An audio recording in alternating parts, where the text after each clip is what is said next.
Water change Wednesday for me. So basically, I'm doing a water change on this 125. And this is how I do it. I get my siphon going, and I work my way around the tank, picking up the unused fish food and the debris and the waste from the fish. I just kind of poke it down in the gravel, give it a little shake, and make sure you move your ornaments like this. You'll be thinking, well, why do I move the ornament? Shouldn't be anything underneath of it. That seems to be where most of the waste and stuff accumulates. I'm not sure if that's because we have a tendency not to move it sometimes, or if it's just because there really isn't any flow there. It's probably what it is. I'm doing a couple of things when I do a water change in the vac. I'm removing the extra nitrates, any ammonia that might be in there, or hormones from the fish, extra salt off of some of the food, the fish waste, the uneaten food, and I'm getting a really good chance to look at some of these fish, right?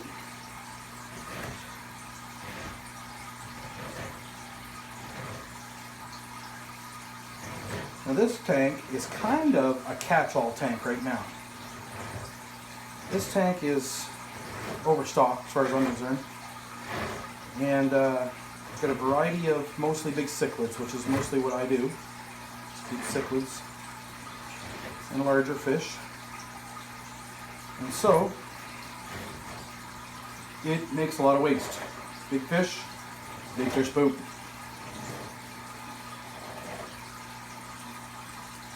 I will usually do a fairly small water change on Wednesdays. It may or may not involve a vacuuming like this. Today's Wednesday, and because this tank is so grossly overstocked, I am doing a water change and a vacuuming both. And I will do that on Wednesdays, and Saturdays around here for us is our usual water change day on all of our tanks.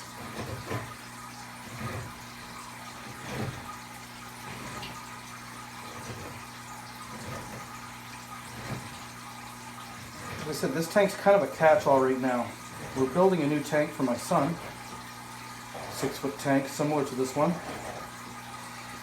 And while we're in the process of doing that, he had a large tank, and he's kind of switching tanks, so I've got some of his fish, like this is his Oscar here.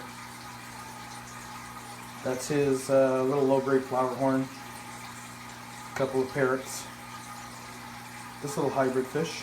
Those are all going in his tank. But in the meantime, you can get away with some stuff in a big tank you can't get away with in a small tank. Like putting way too many big cichlids in here. Provided you keep up the work. Otherwise, you're not going to get away with it. And of course, there's no accounting for temperaments.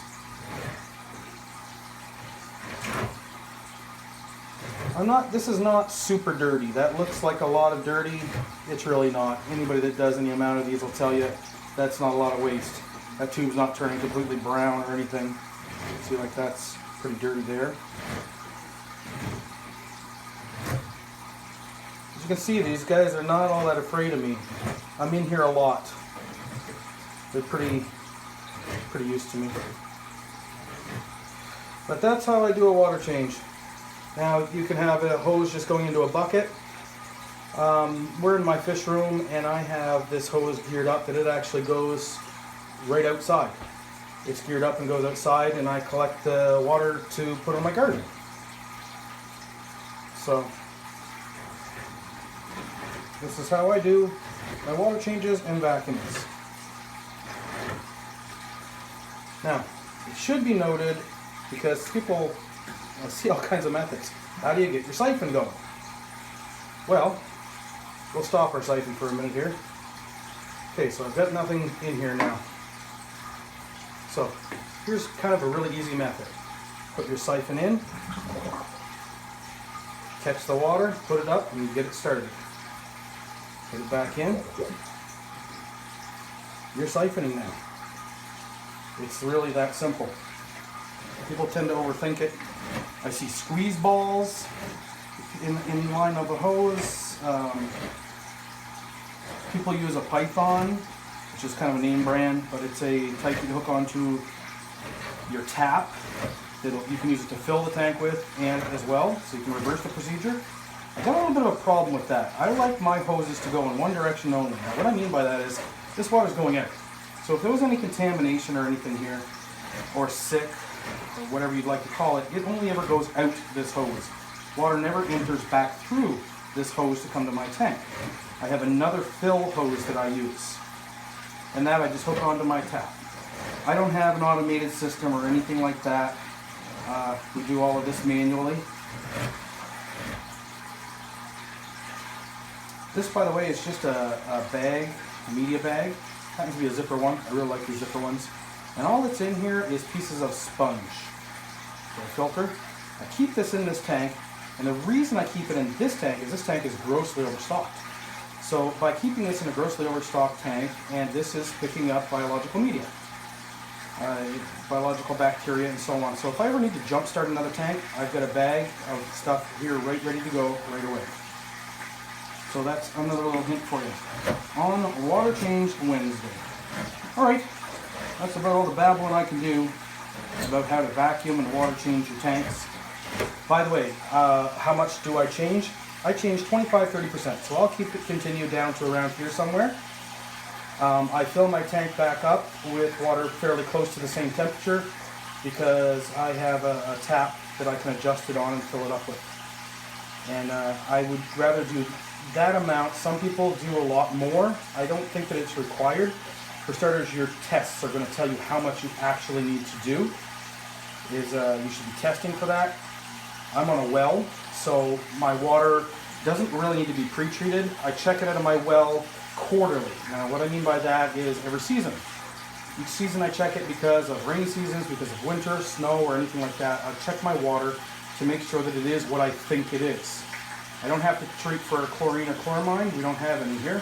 My water is kind of hard coming out of my tap. I mentioned earlier I had a threaded type bar tap. So this end here is just threaded. It holds a regular garden hose. And the other nice part about this tap is it moves. Fits right on a regular bathroom sink. And really not that expensive either. I can set the temperature just like you would if you were, and kind of hold on to the metal here. You get pretty good at figuring out the temperature of things after a while. Otherwise, I check it with a thermometer on the other end where it's coming out. So here's an alternative to a Python.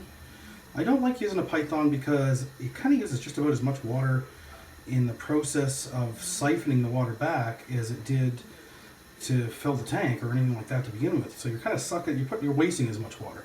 I'm on a well and I have a septic, and I don't want to fill that septic full of that stuff. I don't even put my water out in my septic. We send it out into an outdoor system, a barrel that I have, and then that goes to our garden. So when I'm doing my water changes, I get down to these ones. I just take the Python part off. Just use the hose, work my way around these bare bottom tanks. These are just breeder tanks and hospital tanks. And just kind of pick up some of the detritus that I find. Now it should be noted, I was saying earlier that why we do water changes. Well, we do water changes, and you need to know your water. We do water changes to remove the bad things basically from the water.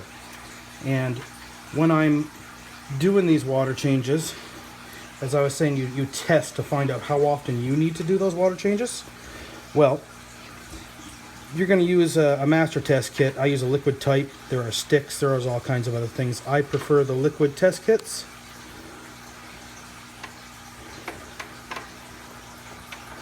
But there really is no wrong. The important thing is that you're testing.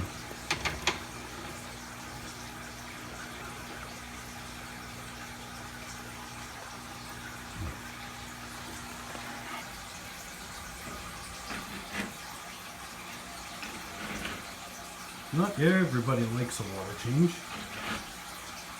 Vacuuming. This guy here's got some babies in there. So there's kind of a point when he's had enough. But it needs to be cleaned just the same. I will put it off at certain times and just do a water change without vacuuming when they have a lot of fry in there so that it doesn't disturb them.